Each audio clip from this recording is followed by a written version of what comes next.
नौजवान साथी, बहनें, माताएं, युवा साथी, बुद्धिजीवी, पूरे मध्य प्रदेश की ओर से आप सभी को क्रांतिकारी जोहार। जय भीम प्रदेश।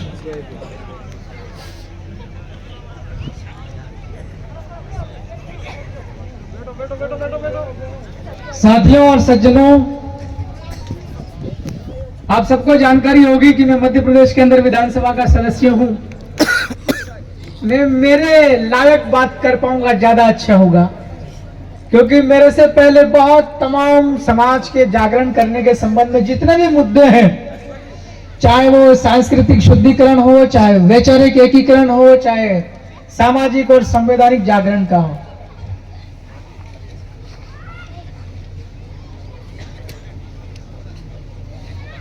आज से लगभग 1000 या 500 साल की अगर बात करें, इस देश के अंदर किसी प्रकार की कोई व्यवस्था नहीं हुआ करती थी। केवल राजतंत्र हुआ करता था और बाहर के लोग आकर के और पूरे देश के ऊपर एक तरफा राज करते थे। जहां आदिवासी लोग हुआ करते थे, आदिवासी इलाके हुआ करते थे, वहां उनका हस्तक्षेप कम था, लेकिन उन्हें फिर भी इस बात का घमंड था कि पूरे देश के ऊपर हमारा राज है। 1947 में देश आजाद हुआ। देश आजाद होने के बाद में इस देश की दिशा कैसी रहेगी, गति कैसी रहेगी, उसके लिए भारत का संविधान बना।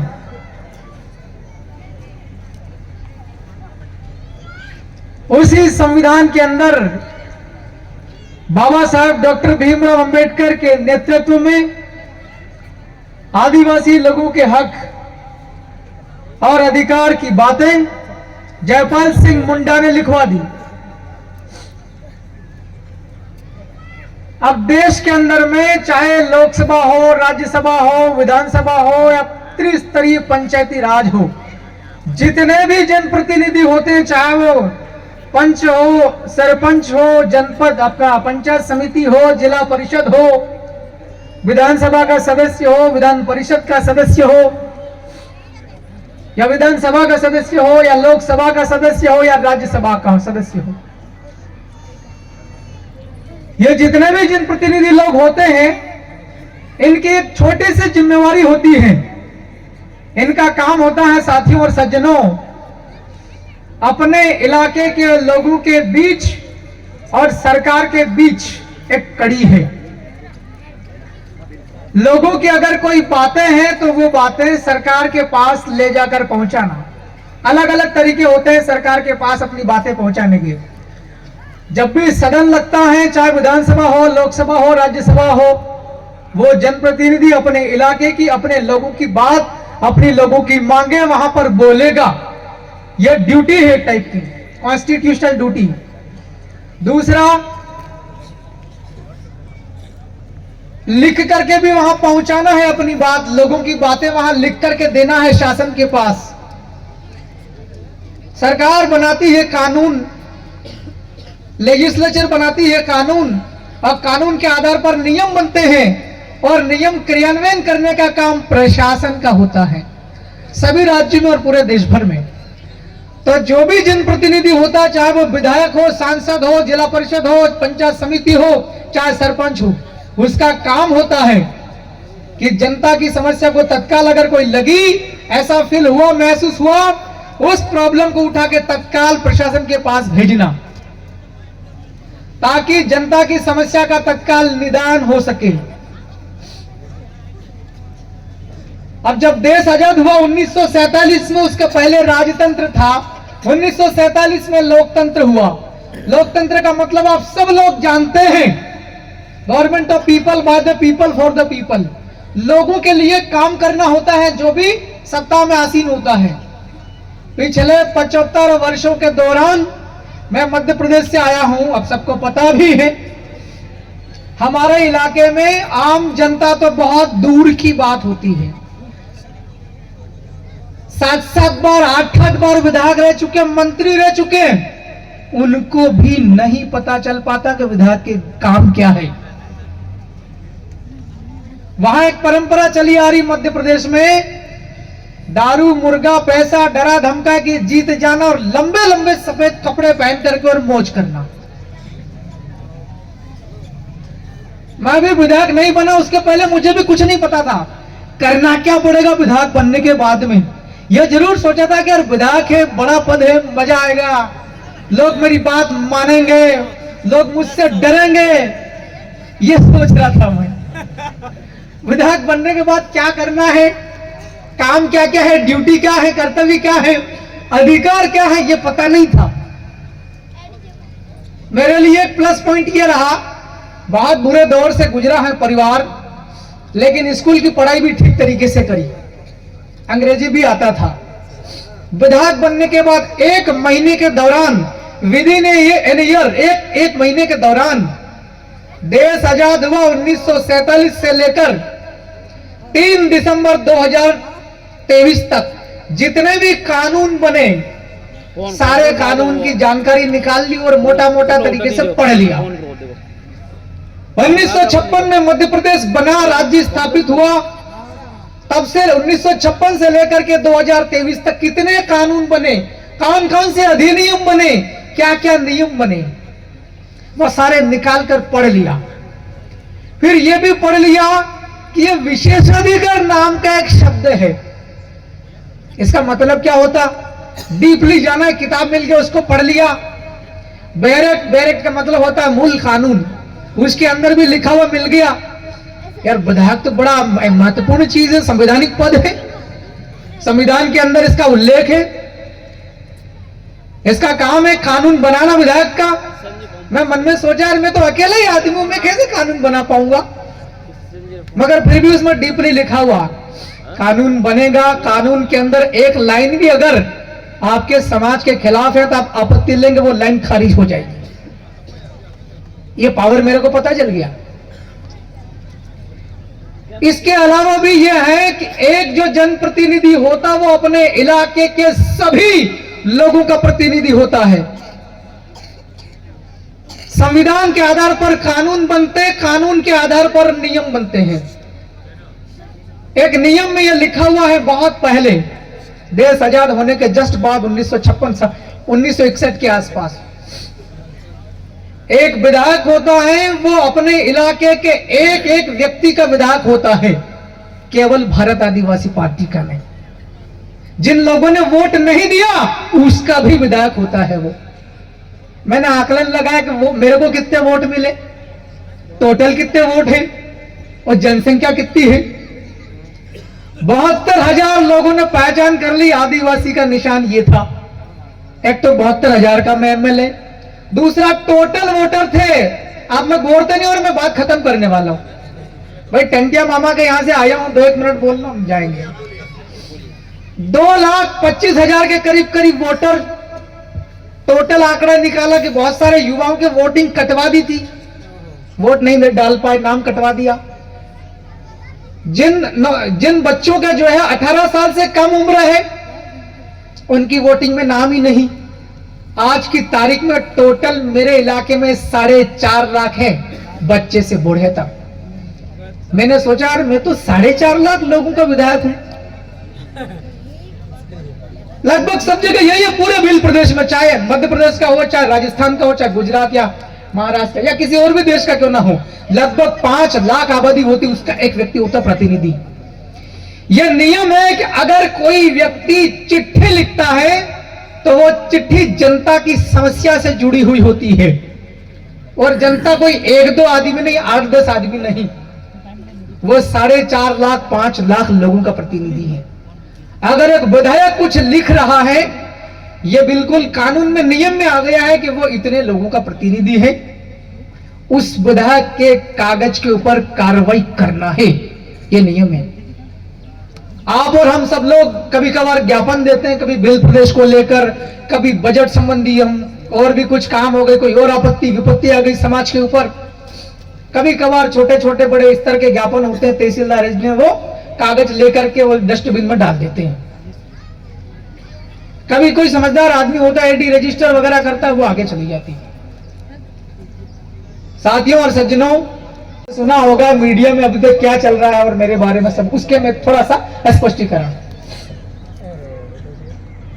पूरे मध्य प्रदेश की शासन है एमपी का, वहां पर 70 डिपार्टमेंट है। कितने? 70 डिपार्टमेंट। उस 70 में से लगभग 35 विभाग आदिवासी लोगों की जिंदगी से जुड़ा हुआ है। आदिवासियों की भलाई कैसे होगी, प्रगति प्रोग्रेस कैसे होगा, जल जंगल जमीन संस्कृति कैसे बचेगा, उससे संबंधित। मैंने एक आदत डाल ली, पढ़ा लिखा आदमी हूं, लोगों ने पढ़ा लिखा इसलिए चुना है, हर रोज उठूंगा, कम से कम 2 चिट्ठी जरूर मैं लिखूंगा, या तो शासन के पास भेजूंगा या फिर जिले के अंदर डीएम के पास भेजूंगा। आदत पड़ गई।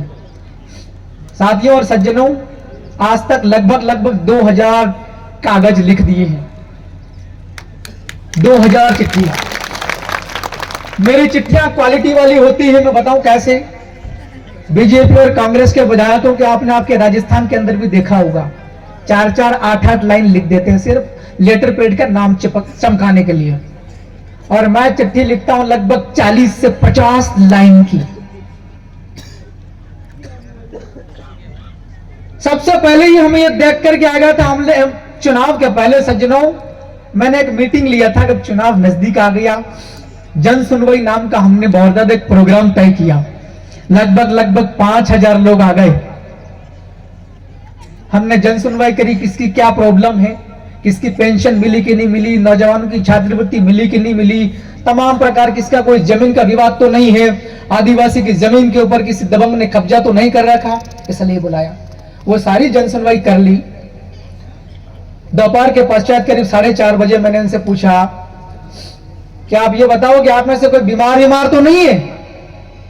अरे बताओ, मैं आपके लिए व्यवस्था करवाने वाला हूं, दवाई की व्यवस्था करवाएंगे, अच्छे डॉक्टर्स लेके आएंगे, बताओ। 5000 में से लगभग 2500 लोगों ने हाथ खड़ा करके बताया कि कमलेश जी हम इतने लोग बीमार हैं। फिर हमने सच में पता करा सही में बीमार है कि नहीं है। कोई बोले हमें छाती में दुखता है, कोई बोले हमारे कमर में दुखता है, कोई बोले हमारे आंखों से साफ नहीं दिखाई देता, तमाम प्रकार की बीमारियां। कोई बोले हमारे चक्कर आता, महिलाओं की ज्यादातर समस्या आती चक्कर आने की, शरीर से कमजोर हो जाती है। मैंने तब से ये मसला मेरे दिमाग के अंदर में था, अगर मुझे अवसर मिला, जाजम अगर मुझे और समाज और जाजम मिलकर के अगर अवसर देती है, मैं इस क्षेत्र में ज्यादा काम करूंगा। दूसरा, शिक्षा। आज अगर आप और हम सब लोग बैठ पाए हैं, एजुकेशन की वजह से कहीं ना कहीं जुड़े हुए हैं। पूरे मध्य प्रदेश के अंदर 2.5 करोड़ के लगभग आदिवासियों की आबादी है। आज गोगुंडा के अंदर ये जो कार्यक्रम हो रहा है सबको नहीं पता। जो पढ़ा लिखा आदमी है, जो आज का फोन का जमाना है, टेक्नोलॉजी का, उसी को पता है, सबको नहीं पता। मैंने सोचा था कि एजुकेशन के ऊपर काम करना पड़ेगा। एजुकेशन ठीक ठाक हो गया, नौकरी मिले या ना मिले, कम से कम खेती बाड़ी ढंग से कर सकता, दुकान धंधा चला सकता अपने इलाके में।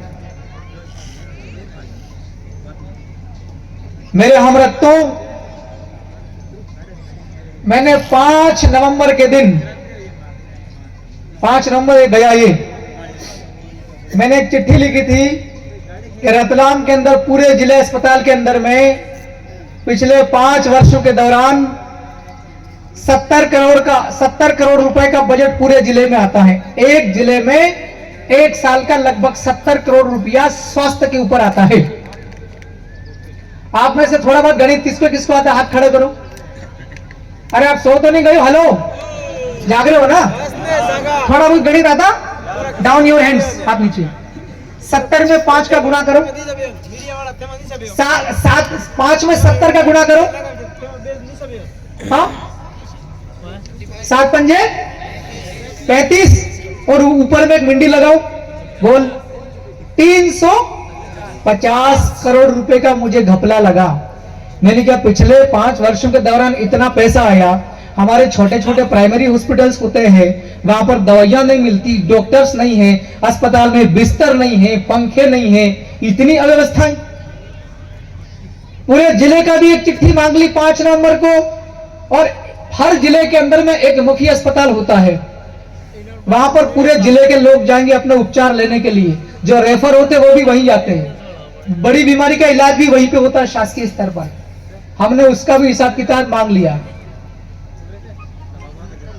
1 महीना हो गया, 5 दिसंबर तक आई गोट नो आंसर फ्रॉम ऑफिशियल्स।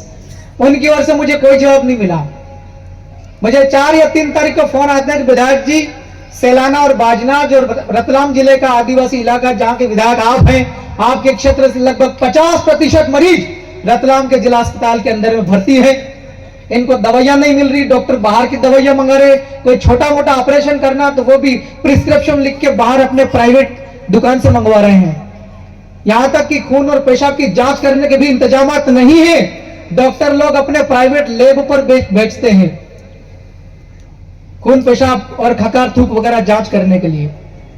मैं चला गया कुछ वार्ड्स के अंदर, मैं देखा भी वाकई में बहुत व्यवस्थाएं थी। और अब सर्दी जुकाम को देते हैं, बोलने का जो कला है वो विकसित कर रखी। हिंदी बोल लेते, अपने बिली बोल लेते, अंग्रेजी भी बोल लेते हैं, लेकिन हमने बोला नहीं, क्योंकि संविधान की शपथ ले रखी है। उसने जो गाली दिया है वो गाली भी बहुत बड़ा वाला है, छोटा मोटा नहीं। क्योंकि उसने विधायक को गाली दी, मैंने 2 बार उसे कह दिया कि मैं विधायक हूं सेलाना से। अब जब वो मेरी दाढ़ी और ये पीला देख के पहचान गया था वो कि यार ये वही लड़का है मोटरसाइकिल वाला, झोपड़ी वाला। यार पूरा देश पहचानता। और एक ऐसा डॉक्टर जो जन्म ही रतलाम में हुआ, उसका लगभग पिछले 10 साल से रतलाम में ही नौकरी कर रहा। मेरी विधानसभा क्षेत्र के अंदर 4-5 साल नौकरी करके गया। क्या वह मुझे नहीं पहचानता होगा? पहचानता था। मैंने खुद उसको 2 बार कहा, भाई मैं विधायक हूं, मेरी खुद सर्दी जुकाम हो रहा, मुझे इलाज भी लेना है। अस्पताल का प्रबंधन वाला आदमी कौन है, अधीक्षक, मुझे उससे भी बात करनी अव्यवस्थाओं के बारे में। मरीज सोए हुए हैं, लेटे हुए हैं और नीचे गद्दा नहीं है, मच्छर काट रहे हैं, गंदगी है, मुझे अस्पताल के प्रबंधन से भी बात करनी। उसने जो किया वो पूरा देश ने देखा है। मैं चाहता तो 2 थप्पड़ भी मारता और 2 लातें भी मार देता। ये प्रावधान है। बीएनएस में भी अपने आत्मरक्षा के लिए आप थप्पड़ और लात तोटी का लाठी भी मार सकते हो। भाई आत्मरक्षा का है कि नहीं जुगाड़? ये सब में है आत्मरक्षा का। लेकिन मैंने किया नहीं, क्योंकि 11 तारीख के दिन समाज पूरा भिल प्रदेश रतलाम में आए और यह दिखा दे कि ये विधायक जादू मंत्र से नहीं, भिल प्रदेश के लोगों ने आशीर्वाद और दुआओं से इसको बनाया है। 11 तारीख को मुझे पता है कि आप राजस्थान के लोगों ने मुझे वोट नहीं दिया, लेकिन आपकी दुआएं बराबर मिलती रही, ये पक्की बात है। आपका समर्थन मिलता रहा, तब जाकर के वहां लोगों में चेतना आई। वरना ये आपकी जमीन है, यहां पर पहले बड़े बड़े आंदोलन हुए, सबसे ज्यादा ज्ञान की जो चिंगारी वो यहीं से उठी। आदिवासियों को जगाने का सबसे पहले हिसाब किताब डूंगरपुर बांसवाड़ा पैदा हुआ हमारे एमपी में बाद में। इसलिए ये आपसे अपेक्षा रहेगी कि हम कल भी आपसे सीखते थे, इतिहास में भी पुरखे मध्य प्रदेश वाले आपसे सीखे हैं और हम कल भी सीखेंगे। आपका सहयोग और मार्गदर्शन मिलता रहे। आप लोगों की वजह से बॉर्डर पर सेलाना विधानसभा 72,000 लोगों को दिमाग में आ गया कि नहीं, जो राजस्थान वाले कर रहे ये बिल्कुल सही कर रहे। वरना हमारे वहां पर तो पहले 10 में आती थी, शायद महंगी होगी पोटली। जानवीर जी कितने की आती?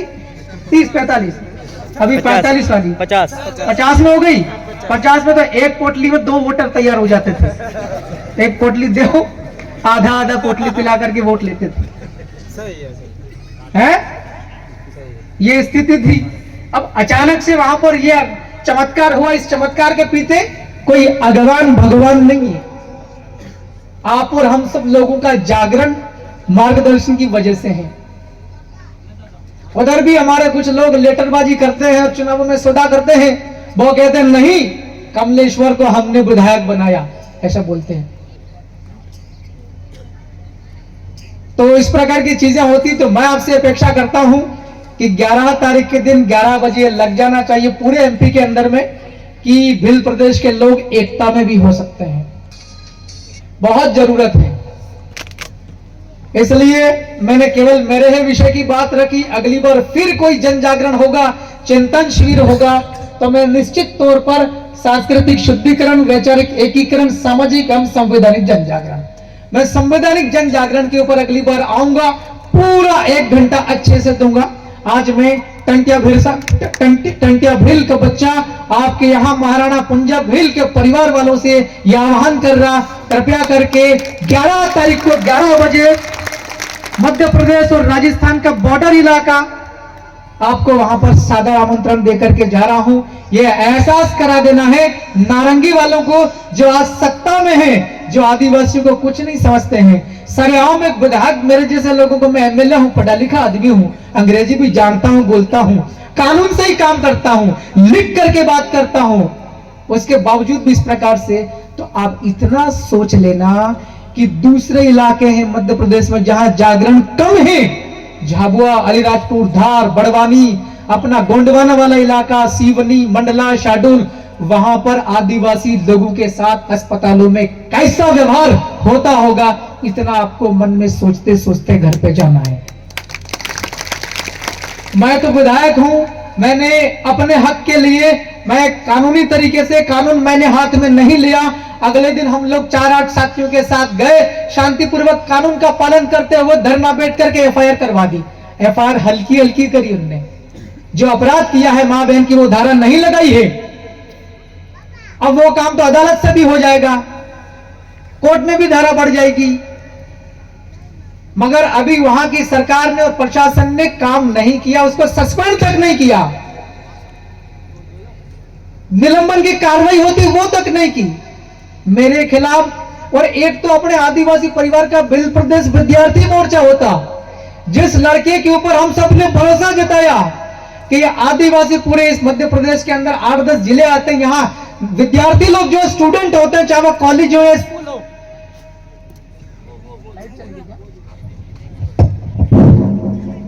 एक वो लड़का जो पूरे मध्य प्रदेश के 4-5 जिलों में भिल प्रदेश विद्यार्थी मोर्चा का काम संभालता, वो लड़का जिले में ही नहीं था उस दिन, जिस दिन मैं अस्पताल में गया था, उसके खिलाफ भी 5 धाराओं में मुकदमा दर्ज कर दिया मेरे साथ।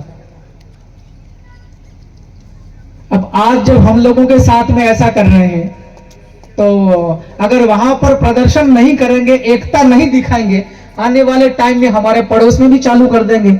दानपुर से लेके छोटी सरवन के रास्ते बांसवाड़ा से होते हुए को गुंडा आ जाएंगे। सही है कि नहीं है? तो इस जुल्म को, इस अन्याय को, इस बदमाशी को अगर खत्म करना है तो हम सबको एकता में हो जाना पड़ेगा। और मैं पुनः आह्वान करता हूं, टंटिया भील का बच्चा होने के नाते, राणा पुंजा भील परिवार के आप लोग सब हो, हम सब हमरक्ती हैं, एक ही समाज है, कृपा करके आप लोग बड़ी तादाद में आए, एहसास करा देना है कि वो खुद सरकार इस्तीफा देने लायक हो जाए, ऐसा लग जाना चाहिए। बहुत बहुत धन्यवाद। एक बार फिर से पूरे मध्य प्रदेश का भिल प्रदेश वाला वो पश्चिमी इलाका जहां 8-10 जिलों के वो लोग जो आपका इंतजार कर रहे हैं, मैं उनकी ओर से एक बार फिर से बहुत बहुत धन्यवाद ज्ञापित करता हूं। आप लोग आएंगे, बहुत बहुत आभार भी व्यक्त करता हूं। अभी से शानदार तरीके से शांतिपूर्वक हम लोग करेंगे। एक आखिरी बात कह के खत्म कर दो। पुलिस का एसपी साहब बोलता है, वो घबरा रहे पहले से ही, एक नोटिस निकाल दिया, 100 मीटर के आसपास कोई भी व्यक्ति ज्ञापन देने नहीं आएगा, कोई भी धरना नहीं करेगा, नारा नहीं लगेगा। क्योंकि हमने 8-1 दिन पहले वहीं पे हमने रोटी पानी सब रात को वहीं खाया 12 बजे। हमने कलेक्टर को, एसपी और सरकार को, मंत्रियों को फोन करके दिया, जब तक नर्सिंग के बच्चों को परीक्षा नहीं दिलवाओगे सुबह, तब तक यहीं बैठेंगे, खाएंगे यहीं, खाना हमारा, लेकिन बाथरूम टट्टी पेशाब का तुम्हारा। रात को 12 बजे मध्य प्रदेश के मुख्यमंत्री मोहन यादव ने फैसला किया, नहीं, ये लोग बैठे, भले ही 13 लड़कियां हो आदिवासी की, मगर दोपहर में इनको 2 बजे एग्जाम दिलवाना ही है। नहीं तो हो सकता है कि दिल्ली तक संदेश चला गया, नरेंद्र मोदी और अमित शाह मेरे को मुख्यमंत्री कुर्सी से हटा देंगे। इतना डर फैला गया साहब 13 बच्चों के लिए। तब इतना बवाल हुआ है रतलाम में, सब पूरी दुनिया देख रही है। कलेक्टर ने ऑर्डर निकाल दिया है। हमने कल, क्योंकि मैं पढ़ा लिखा आदमी हूं, आप सब लोगों की वजह से पढ़ा लिखा आदमी हूं, मैंने लिख दिया, कलेक्टर को बोल दिया है कि भाई आप पढ़ाई कैसे, कलेक्टर बने कैसे हैं, सवाल खड़ा होता तो एक बात में बता दो जो नहीं बताना चाहिए। अभी सब ये वीडियो चले जाएंगे, भाई सुनते होंगे वो। 2-1 बात के ऊपर शंका है, कलेक्टर साहब आपके यहाँ आरएएस होता, हमारे यहाँ एमपीपीएससी होता है। कलेक्टर तो आईएएस बनता है, वो आदमी एमपीपीएससी वाला कलेक्टर कैसे बन गया? सवाल नंबर 1 तो ये हो गया। सवाल नंबर 2, हमें यह जानकारी मिली है कि उनका एससी का शेड्यूल कास्ट का सर्टिफिकेट फर्जी में लगा रखा है।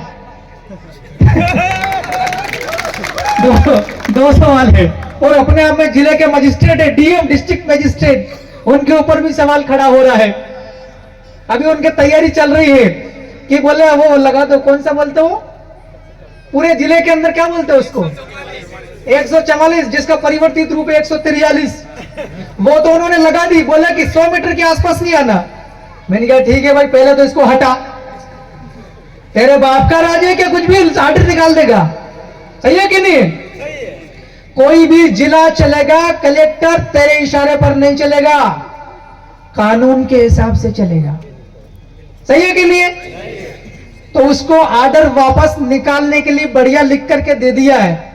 अब वो पढ़ेगा 2 दिन तक तो उसको समझने में लग जाएगा, और 2 दिन बाद अपना आंदोलन है, राइट? सब कुछ बढ़िया चल रहा है, बस ये अपेक्षा है कि एक बार एकता दिखाने है, उसके लिए मैं आह्वान करने आया हूं। आप बोलते होंगे यार ये चिंतन शिविर रखा, ये क्या क्या बोले जा रहा है, ऐसा कहते होंगे। अब यहाँ धक धक हो रहा है कि वह हमको दिखाना है कि मैं अकेला विधायक नहीं हूं, तंत्र मंत्र से नहीं जीता हूं, लोगों ने दिया है वोट, और राजस्थान वाले लोगों ने टिकट दिया, ये बोल दिया मैंने तो। हाँ भाई, बहुत पार्टी कहां से है? हमारे यहाँ तो जेएस चलता है, सभी लोगों ने अपने अपने घर का बना लिया, सभी संस्थापक है, 15 संस्थापक है। तो हम किसके माई बाप, हमारे आप लोग ही हो। हाथ खड़े करके बताओ जाएगा रतलाम में कौन कौन आने में तैयार है? ठीक है, हाथ नीचे कर दो। अब कोशिश करेंगे, मैं नया विधायक और झोपड़ी वाला हूं, आने